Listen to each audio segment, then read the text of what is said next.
It's a frosty one.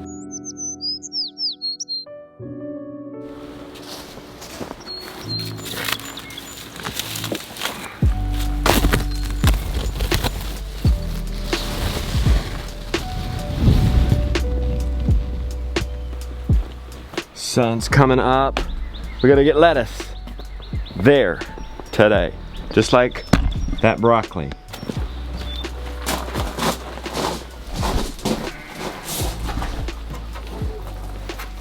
Fared pretty well in here, but this is quickly outgrowing their blocks, so he's gotta go out. You guys ready for the inspection?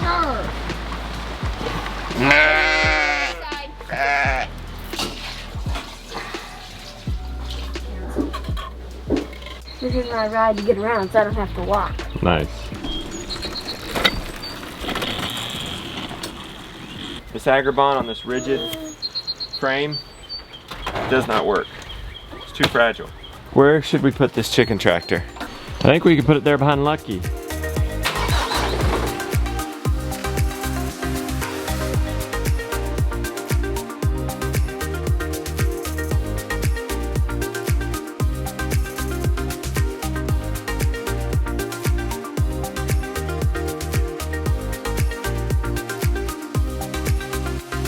I can remember starting out with my very first garden.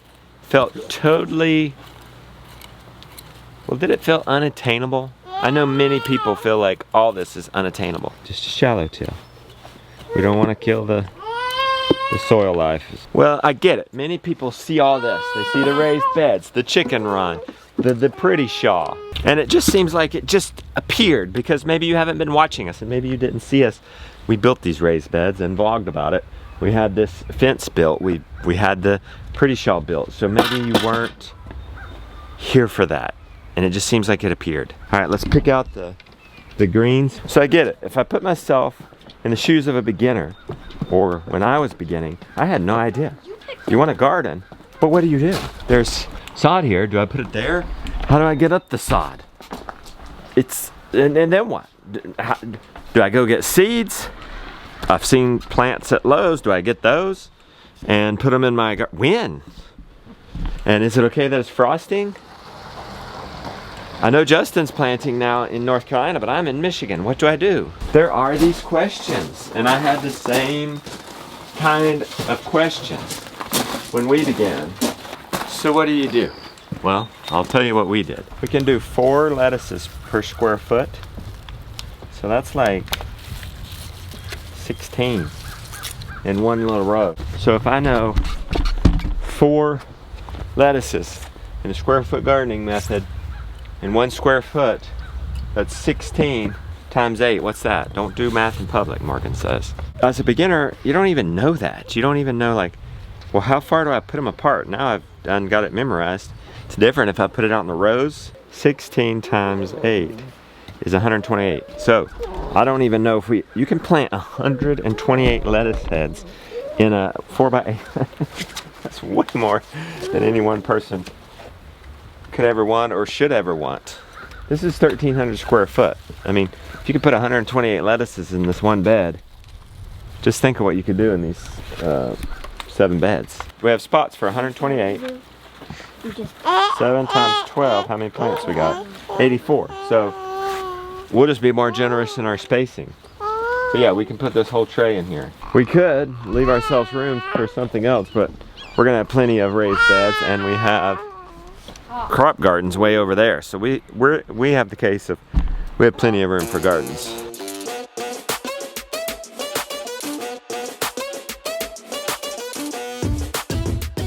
Jonah, always thinking of something. Jonah! You know, laziness is sometimes the father of ingenuity. This is one cool thing that I realized after having grass grazed over the weekend is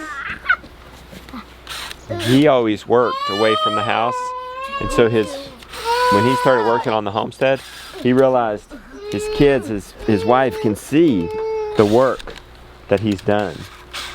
Josiah has been kind of having a slow start this morning, but once we got on this, he got into it, and he said to me, well, I can see the change. But now here we all are out here together, And we're gonna see Wait, does that have the result of our labor, so that's kind of cool. We thought to do this, just soak the starch to help them, the transplant. Give them some. got to dig too? Yeah, it just soaks it in like a sponge. This is just water. You could have put like a. That could have been a we could've do compost tea or something. tea. That'd help them. I want to commend you guys. You are here. That is a step. You are watching these vlogs, whether you know it or not. Well, you're what you call immersion learning. It's not a lecture, but you're learning as we go. You're little things. Mom decided that the broccoli, she remembered that we had this broccoli that we didn't use. We planted these, 4 every square foot, and it only took up like half the bed. So we're gonna use the other half for these broccolis. Why not? They're just gonna die. I know. I was trying to give them away, but I keep forgetting. I know, right? And broccoli, we can do 1 per square foot, so it needs a lot more room. Have we ever been successful with broccoli, Rebecca? We were. I unfortunately had planted the wrong. The wrong variety. The variety you've only yielded small to medium heads. This is my face when she starts talking about broccoli. Justin's face is like. This is Rebecca's face when she starts talking about broccoli.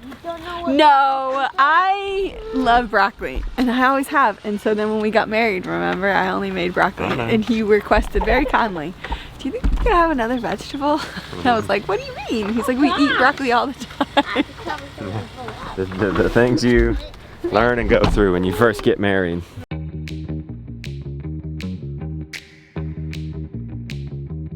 You know what I did to learn? I got some books. Go away! Read some books! Let me get me the most instrumental for my chicken and gardening journey, pastured poultry profits. Oh, Henry, don't knock that over. Don't knock him over. The new organic grower, Elliot Coleman. Well, this was Jill Salatin, by the way. Also, The 4 Seasons Harvest, Elliot Coleman. Intro to Permaculture by Bill Mollison. So good. Small Scale Poultry Flock by Harvey Ustry. I mean, all these books are just underlined and studied and read and highlighted and reread. Did you ever feel unattainable? Did you feel like Oh yeah. this farming thing was unattainable? Yeah. Like it was never gonna happen. So when I look out and I see all that we have accomplished, it's kind of crazy. You have a lot of ideas, and it feels like you aren't ever gonna get there. Yeah. But I think what's happened is we're now look around, all of a sudden we're like, pinch ourselves. Yeah. Wait a minute, we're there. But I think it's just not letting the unattainable get to us. Yeah. And just going at something every day. We sought out books of people, of the things we wanted to do from people who already knew how to do it. A mentor gave me Joel Salatin, or told me about Joel Salatin's books. Yeah. And those were good and great and the right ones, turns out. There's any number of ones, but how did you know to get Elliot Coleman, Harvey Ustry? I was looking for like people who didn't use pesticides Okay. and stuff like that. That's how I figured it out. Okay. And honestly, there wasn't, like, there are so many books out there now. Yeah. There were no books. Okay, limited choice. Yeah. Okay.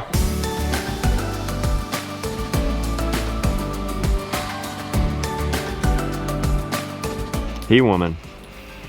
I guess she woman. Shira. Shira.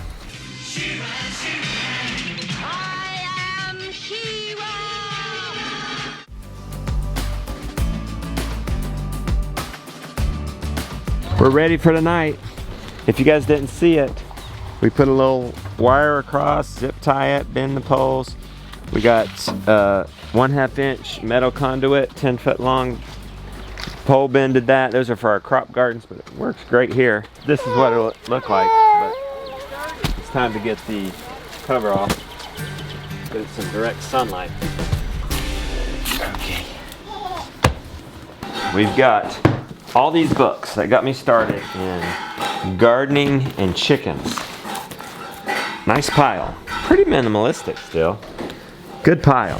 What I have done is taking my years of experience. I think this might be thinner than This might be thinner than any of these. Sure, if you want to geek out, go and get these things. And they get, of course, they can go deeper because it's specific. But I take my years of experience, plus what I've learned from books, and consolidated, precise, plus lifestyles. If you want to garden or do chickens, they're step by step, to the point. No nonsense, do this, do that, do that, in this order. Plus a lifestyle factor.